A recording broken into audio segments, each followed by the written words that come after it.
تصور بدون النت كيف بيكون الحال. الله تصور بدون النت كيف بيكون الحال.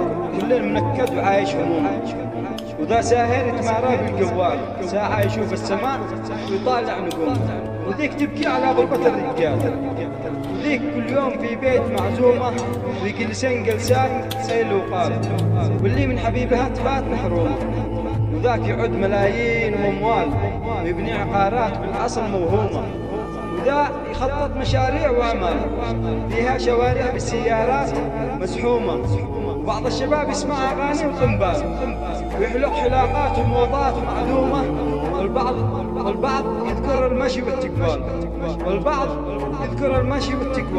والبعض يضل راقد طول يومه، وإذا قلنت كلون مننا أبطال، واحد على سناب واحد يحكي قصص وحروب مزعومة. هذه قصة النت على كل الأحوال، ومن غلط حقها أبو البراء المعذرة ليلومه.